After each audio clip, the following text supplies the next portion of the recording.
CD. It's gonna be 5 at the door. Alright. Alright, you're good. You go inside.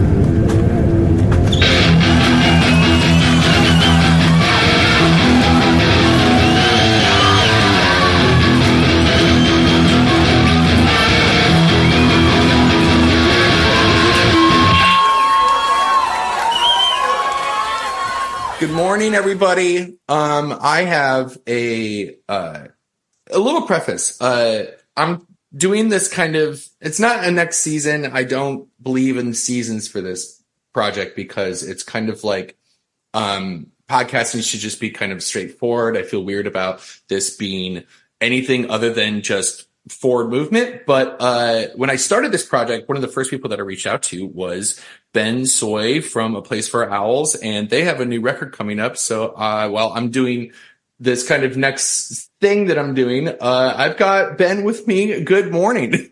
Yo, thank you for having me. Yeah, I'm really happy that you the stars kind of aligned because you have this killer project coming out, and at the same time, I'm trying to do this again. And you were one of the first people that I interviewed, so I'm glad that you wanted to hop on again. Yeah, thanks for. I had a hell of a time talking with you last time, and it's been fun to see other people get down with the 95 Corolla. Stop! No, yeah. no. No, it's I can't tell you how many, especially the month after release week. I occasionally write for Swim Into the Sound, and so I'm on the Swim Into the Sound Discord, and it's just fun to see other people be like, "Yo, have you heard this new 95 Corolla shit? It's like the second coming of New Jersey emo." It was that was a really, really cool thing. I don't know why this kind of thing happened where I was just like, I'm just going to start fucking leaking shit. And I just started sending it to everyone. And I sent it to Taylor, shout out Taylor from Swim to Sound, homie forever. And it was when that whole thing got really, really crazy because of, Aaron, Mace making that music video. Just on a whim. And so that was really, really sick. But by the way, you just named two of the biggest sweethearts from our scene online, Taylor and Aaron Mace. Yeah. Taylor and Aaron are just like, again, we talk a lot about Twitter on this podcast. Taylor and Aaron are truly like some of the coolest people I've ever met. Art-wise and like just sweetheart-wise. It's just so crazy. Well, listen, let's get into, brass tacks. Brass tacks. Enough about me. About me. I can barely hang on to that stuff. When it comes to, you've got a new song that has just come out and a new record that's going to come out. So, the new song, let's go kind of through it, like from the get-go, like it's beautiful. I love where everything is going. And the whole record is like, again, touching. Before we started, I told you how I was, I found myself just laying on the floor, just listening to the record. I think that is the perfect place for this. It's like, find a nice couch, find a nice shag carpet, and just lay on the floor and just like fall inwards. Yeah. There's no place to go but up. We can't go any farther down. Yeah, the record is probably the thing in my life that I'm the proudest of so far. It's a ridiculous experience to have a band of people that love you and want to hang out with you. That's such a gift. Yeah, and I like never want to take that for granted. And like I started this band when I was in my, early 30s. Mm-hmm. And so I felt like all my dreams had died by that point. This is like my 7th or 8th project, right? Mm-hmm. It's funny because we talked about all that stuff. So this is like, this is this cool chapter 2 that you and I get to do where like, this is now we've caught up to who you are. And this next record is like, again, you are you the broken open seed? Uh, yeah. I mean, so it's poetical, and it's a me without you reference. And Okay, cool. Yeah. yeah. So the line from A Sweater Poorly Knit from Me Without You says, if I'm a crown without a king, if I'm a broken open seed, if I come without a thing, then I come with all I need. And so the reality is that He's such a good writer. Jesus. I know, dude. Yeah. The reality is that it's the same action to dig a grave as it is to bury a seed. And a seed, I like to imagine myself like if I'm buried in the ground and I think that I'm dead, but like I'm actually like the seed in the germ of new life. And so it's just kind of this crazy metaphor that's stuck with me almost my entire adult life. And there's a particular kind of awareness when you realize that, at least for me, and I think this is kind of a common human thing, is that like there's no breakthroughs in my life without coming on the other side of a breakdown. Like you have to essentially kind of be destroyed by life or circumstances, or maybe even the consequences of your own stupidity. And then there's like, you're at the threshold of essentially life or death, right? Like you can just give up and just fucking say like, that's the end of me, you know, yeah, but like, totally. Or you can really hold on to like, hey, I might be a seed that's buried in the ground right now. And there might be something new that's happening if I allow myself to grow, and allow myself to like die to the old ways of like all the things that have contributed to me. You know, like I think about all the stupid choices I've made or all the bad habits I've had. And you essentially at a certain point have to get to the end of yourself in order to catch an appetite for something better. Like you have to become sick of the way things are before you can like be really like hungry for like something better. So anyways, that's the metaphor. That's the philosophical, you know, like message. Yeah, I'm sitting here just like staring out and like zooming into my trees just outside my window while you're saying that. Just like, yeah, the sine waves of just death and rebirth in the versions of yourself. And like, it's just, that's exactly a incredible way to put that. I've never thought about the the grave seed thing is kind of like there's a before me and after me learning that. So thank you. That is beautiful. I'm fucked for the rest of the day. This is what talking to me is like. I'm an easy hang. Right? I'm just gonna ask you're so chill. So chill about it. I'm just gonna ask you to go inward to yourself.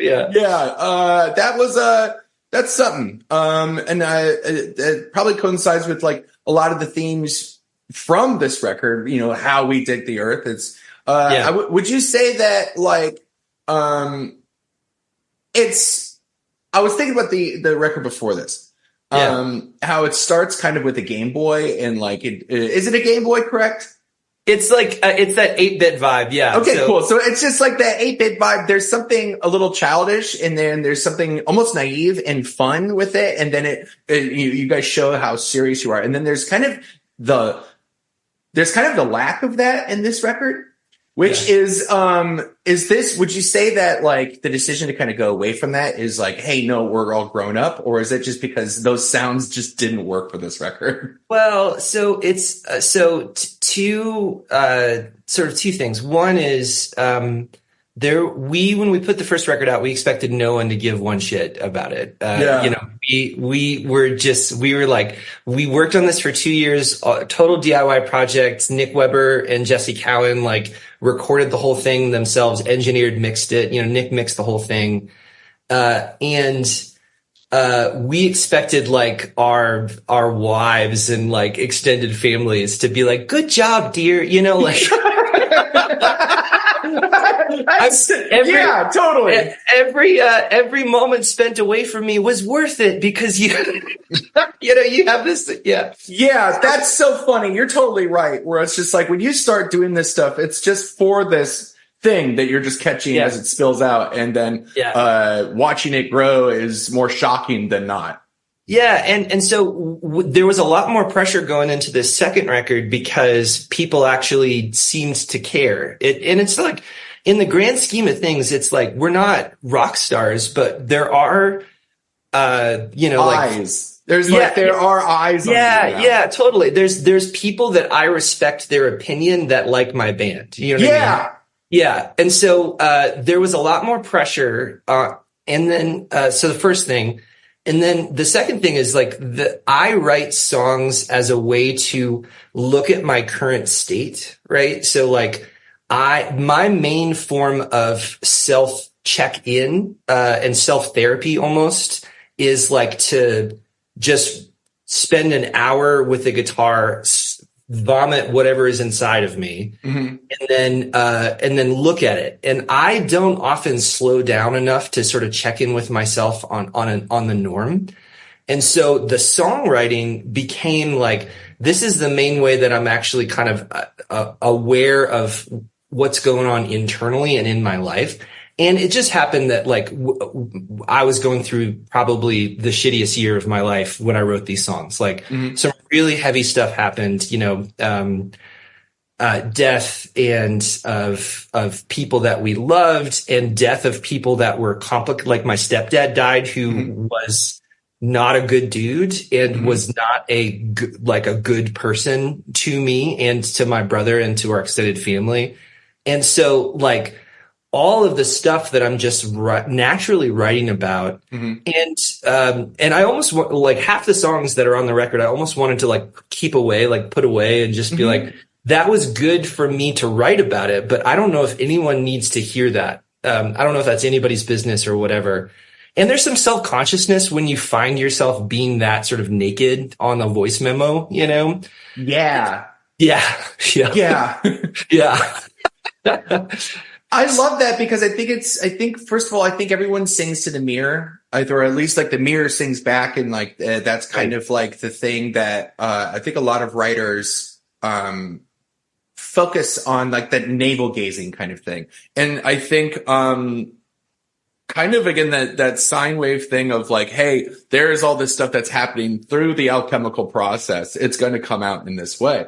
And, I don't wish for bad things to happen to songwriters, but it is a good, weird thing, to, again, it's this alchemy. Hey, I'm going to take this bad stuff that happens to me and I'm going to use it for the power of good. And, it's like, there's a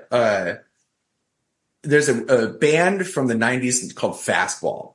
Yeah. And they had this killer, record that came out, that a couple of good singles, but their main song called The Way, they were stuck writing because nothing bad was like happening to them. And so they actually had to read the newspaper and found a story of bad stuff that happened to somebody else so that they could write about it. And that's what The Way is about. And so it's like, I really respect, like, there's always like again, the self-consciousness part I think is so important, to kind of either like measure and like, okay, cool. Hey, how deep am I going? Was there a moment where you were like, okay, cool. What's the line that I'm not allowed to tell people about these kind of things that are happening to me? Yeah. Yeah. There's a couple songs, that definitely toe that line. And I sort of had to be, talked into it by the rest of the guys in the band, because my normal way to process is I'll write a song, I'll do a voice memo on my phone, and then I'll just shoot it to the other guys in the band. And it's kind of like, it's that, is this anything? Sort of a thing. Totally. And the songs that felt the most urgent to pay attention to and arrange and play were the ones that were often lyrically the most brutal. But it's also like, I'm really a big fan of like growth mindsets, and I really am starting to believe that like I'm in the best rhythm of songwriting of my entire. I've been writing songs since like 14, right? And the songs that I'm writing now kick the shit out of the songs that 14-year-old Ben, wrote. And so it's this thing where it's like these are some of the most whole and complete songs of my life. but it's also just like really a couple of them really uncomfortable to sing. And, you know, there's a couple where I'm telling kind of my story, but I'm also kind of telling somebody else's story, either stuff that happened to my wife or like stuff that happened to our extended family. And it's like, there's one song that Desmond Hume, which is kind of like the end of side A into side B, where I'm like legitimately scared for my like mom to hear it. It's like I haven't talked to her about you know, like how I feel about all this sort of stuff in like years or whatever. Anyways, I totally get that. Yes, yeah. Nick Weber talked about this. He one day when we were demoing stuff and about to go into the studio, he was like, "This is our Empire Strikes Back. This is like it's still fun." And there's still adventure and there's still riffs and it's still an emo record in all the markers of like a fun emo record. Yeah. But it ends on a cliffhanger that's the main characters get brutalized and beat up. Yeah. And so it's kind of like, you know, New Hope is, you know, APFO LP1. And then, you know, this is, which, you know, Empire is my favorite of all the Star Wars. It's everyone's favorite. Right. It's like, and I honestly, well, see, this is the thing. I'll need, LP3 to determine this. Like, you can only measure it when there's 3 of them. I know. Well, we've started tracking some and demoing. You know how the process works. Yeah. You can't stop working on shit. So we've started writing and demoing some songs that are likely going to be on the 3rd record. Incredible. And it's already like there's the heaviness of this record, which it's still I don't want a listener to be like, oh, that sounds like a drag to listen to. I'm like, please, the record's fun. It's like That's a lot. Great. No, like listen, I listened to it. Yes. There might be some gravity to want to lay on the floor, but it is a backcountry drive. It is loud. It is also quiet. It's beautiful. It's got everything. And maybe that's why it's so heavy to me, because it's just so much stuff. But I completely agree that sometimes the stuff just keeps going and it's already do you feel like the sine wave is back? Do you feel like that there's like a more fun thing happening, or is it a lighter thing happening? Yeah. We kind of exercise the demons. You know what I mean? Yeah. We were just like, okay, let's be as serious as possible. So, honestly, the songs, we'll see if this actually pans out, but the songs for LP3 so far are like arena rock. They're like cold. Yes! Oh, that's so good. That's so good. Yeah, it's like Jimmy Eat World after Clarity doing Bleed American, where they're like, let's just be as poppy as possible. Yeah, that's like 1,000,000%. That's so fascinating, because it's like I feel like you're a 3D band. So like by hitting these two, like, you know, LP1, you kind of show like, oh yeah, we're a band. Then 2, it's like, no, we're still a band, and it's still more. And then like it's by hitting like that 3rd dimension, you get to kind of do whatever you want at that point. Yeah. Because like most people don't make it past that finish line, past LP2. LP2, I think, is also a huge like in the state of being in a band. LP2, I always think, is really, really, really important, because I think the Empire Strikes Back theory is the best like way to look at it. Empire Strikes Back, the second one, is always the best. I think you could look at tons of trilogies. The second one is incredible. It's kind of like, is there proof in the pudding? Like, hey, we did it one time. Is it that we're not just a one fucking trick pony, man? Like, let's see what we can do. Like, what was like, now your mindset for a post LP2 world? What are you hoping for? What are the things that you're looking forward to over the next year of the post, How We Dig the Earth, kind of world? Yeah.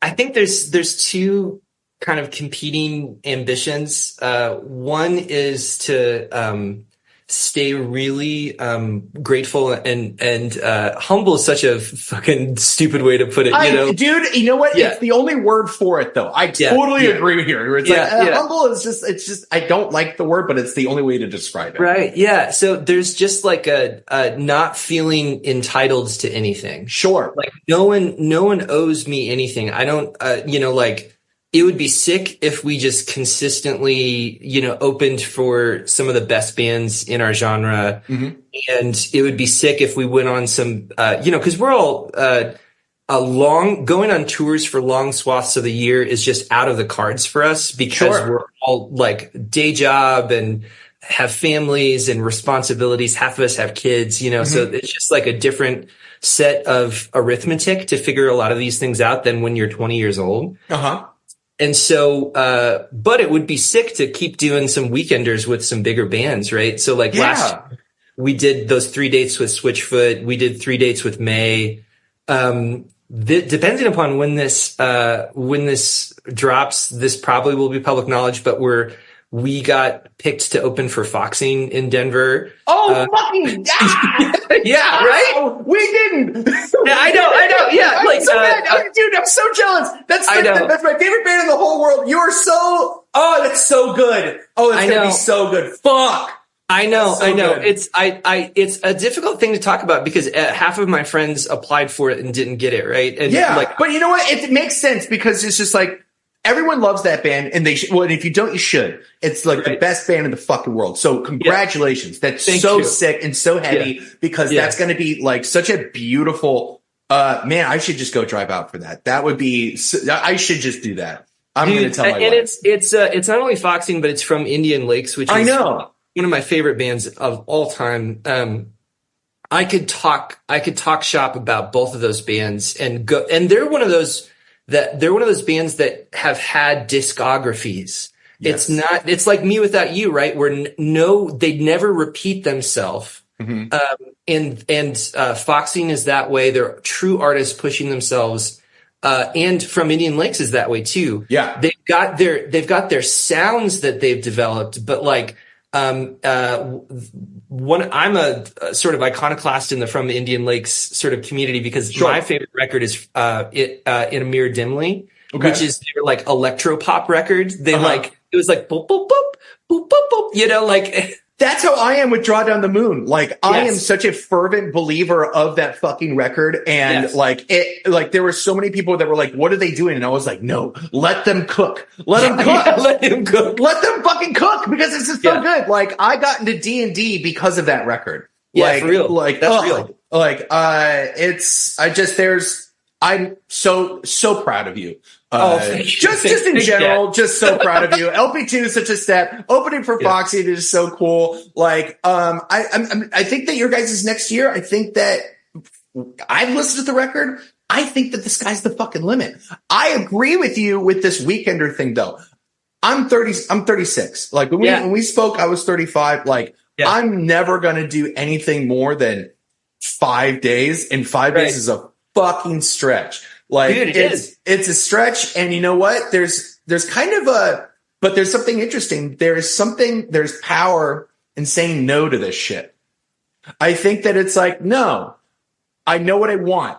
And like we've been asked to do long stuff and, it's just like, again, it's not in the cards, but that doesn't mean like that you're any less for doing it. And I think that, a lot of bands that like want to go on tour, all this stuff, more fucking power to you. But like when you get to like this thing where it's like, it's not about that for us. I think that also needs to be respected as well, where it's just like, hey, no, this is, I mean, think about, I literally talked to, Arthur from Phones with Chords. I love that man. Yesterday. I love that man. And you guys going back to back is just kind of cool. Because we talked about Phones with Ben last time. It's everything is just synchronicity. But we talked with him and he was just like, it's never about performing.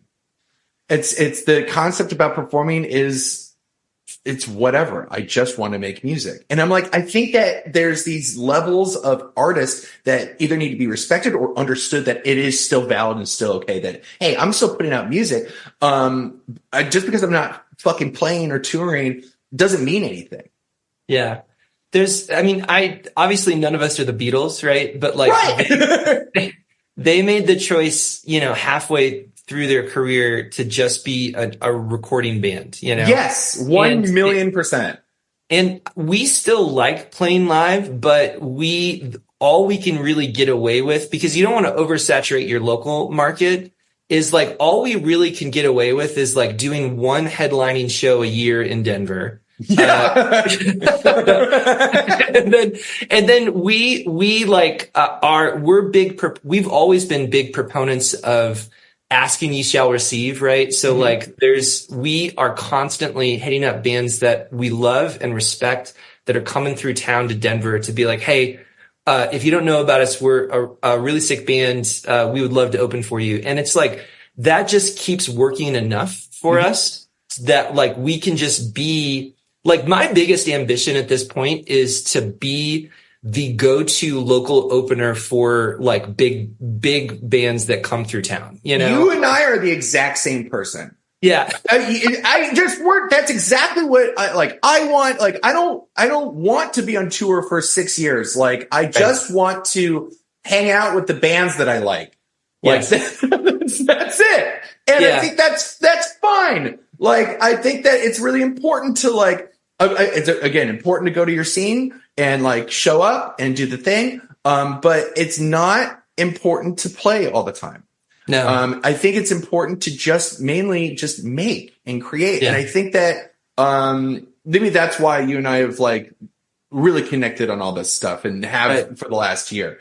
I'm just so proud of you guys when it comes to all that stuff. Yeah. Seriously. Now,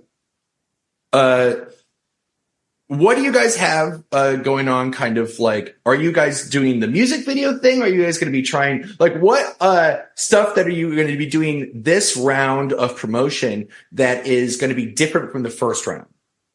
Yeah. So we're doing more of a concerted effort to tap into our network of music writers and podcasters and other folks that have some sort of following, right? Mm-hmm.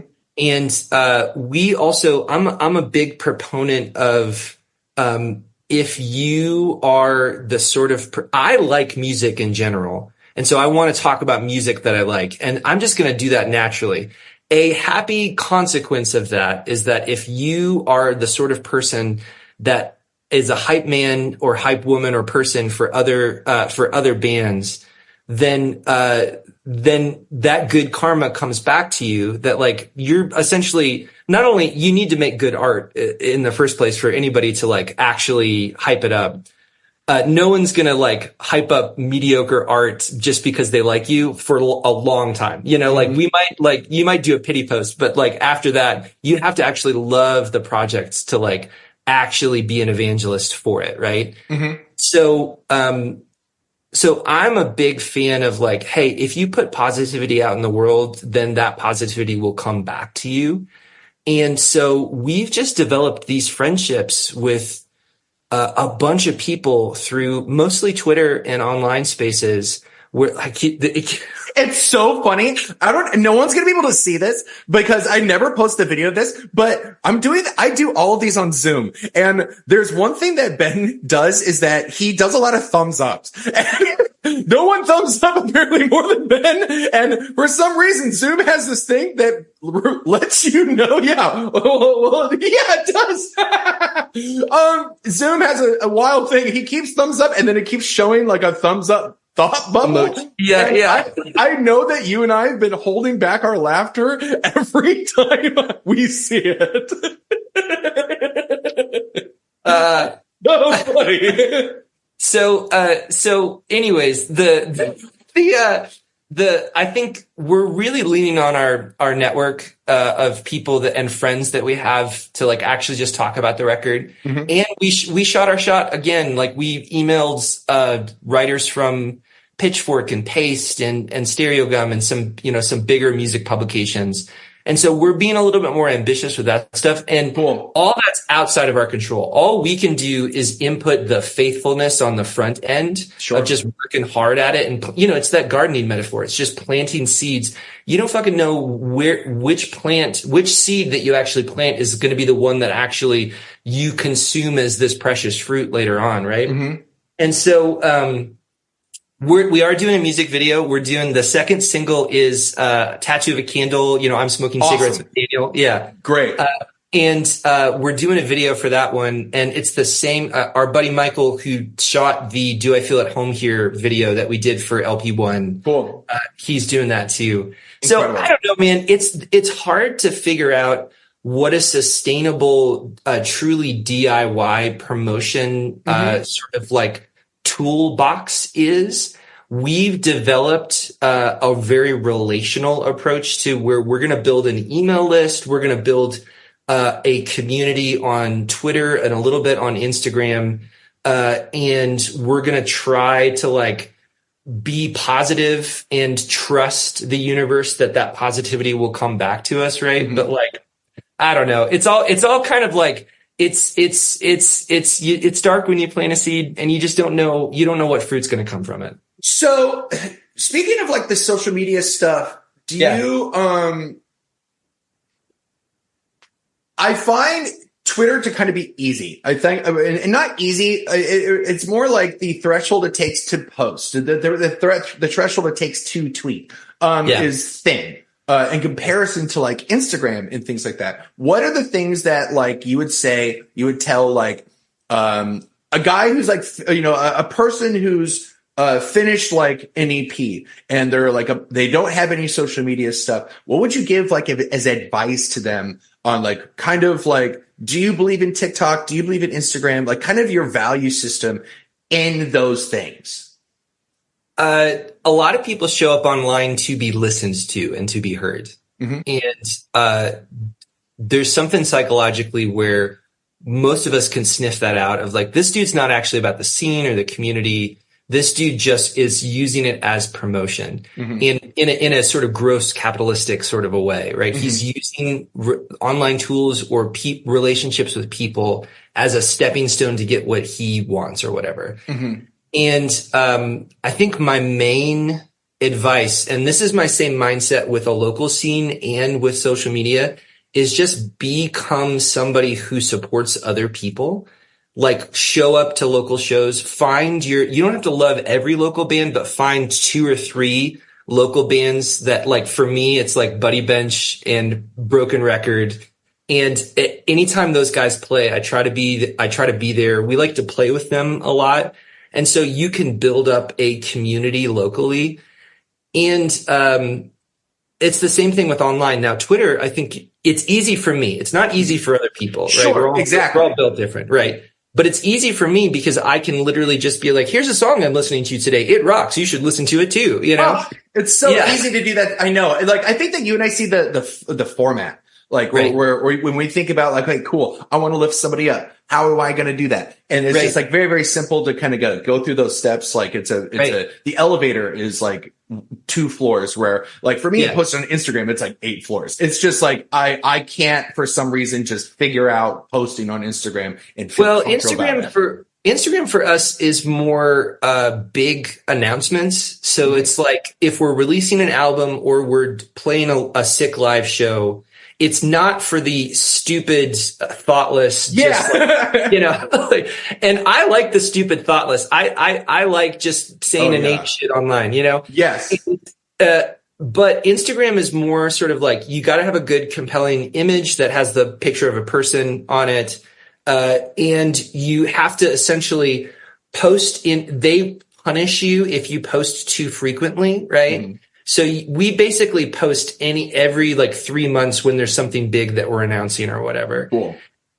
We've posted like over the course of 3 years of being a band, we've posted like 6 TikTok videos and they all get between 200 and 800 views. Yeah, I know. And, but who cares? Like, I think bands that get big on TikTok don't actually, this is my hot take, they don't actually develop a community or a scene. They're developing consumers. They're developing people who will eat some of their shit occasionally. But like on Twitter, my opinion is that you can actually develop a community and develop a scene online because you're becoming a reply guy for bands you like. And that's good. I think that's 100%. Being a reply guy, I think, is a positive fucking thing. Like, totally. Talk. And I think everyone, I posted about this band earlier today. My buddy is in this band called The Dog's Body. And I told him, he needs to get on Twitter. Like, you are smart and you're funny and, you like other bands and you should want to talk. He's like, but it's not about promotion. I'm like, no, it's about fucking community. It's like, it's like there's a group of people. There's like 2,000 of us that are just hyping each other up. That's it. Right. It's awesome. And, he was just like completely shocked by it. And so I'm trying to get him in, like, post about it and get him on there because I think I think when it comes to this thing, you are absolutely right. Where promotion, someone talked about it a week or two ago. Someone posted, what's the percentage of shit posting to promotion? And like, I think it's like 80-20. I think it's like for every four tweets you do, that's just like either a shit post or you like lifting up somebody, then you can talk about your own shit. And, but just like, it's about earning that respect and also developing, go do funny shit online. There's lots of good format stuff. Just share me. It doesn't matter. I think it's just like bands are people. And I think that's what everyone keeps forgetting, that like you can just, you're not a brand. You're a person. You're not a brand. You're a person. There's like, you don't have to do like a TikTok dance on Twitter. You can just say, hey man, I really like, The Pretender by Foo Fighters. Pretty good song, right? And it's like, and just, that's it. Or you can just rest in peace, Dave. That sucked. That was a bad day. That was a bad day. That was a weird, really strange post. That was one of the craziest things. That's a prime example of this. I think we all know too much about each other. This is none of my business. This is none of my fucking business, man. Why'd you post that? It's a really, really weird time. All right, but listen, I want to play a song of yours. What song can I play of yours? Please play Tattoo of a Candle. That'd be done. sick. All right, cool. Here is Tattoo of a Candle, one of my favorites from the new LP. I really should slow down, but I feel better when I'm held for leather. All my friends have doubts, I don't bother treading water.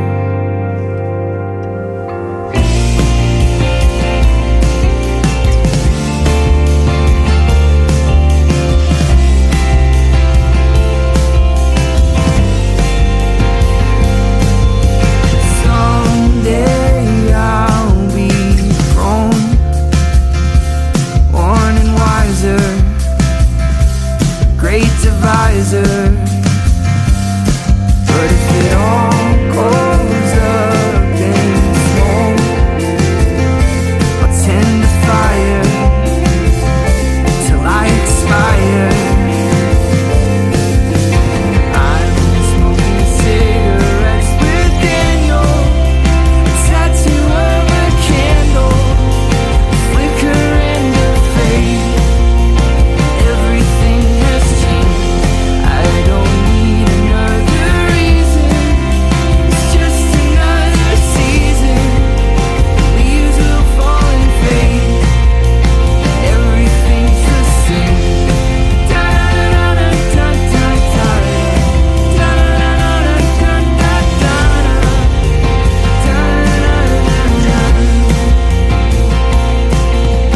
Say frost from your bone. Rise and wander with the builder's daughter. Feast on your own. Draw your breath in, hope smoking cigarettes with Daniel, tattoo of a candle, flicker and a fade.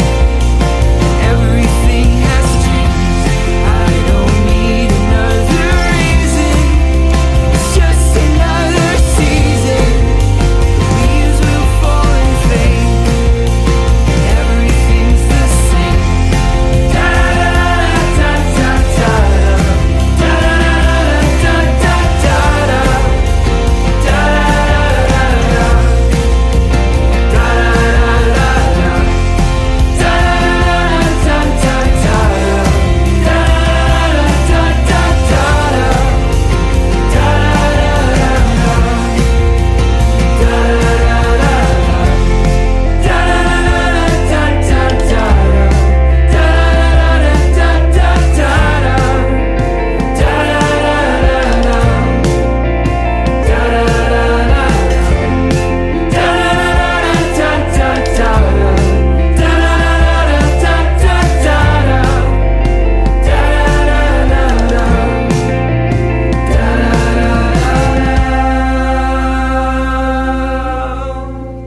That was Tattoo of a Candle. Ben, you're a king. I always love talking to you, and I will see you online. And congratulations again on this new LP.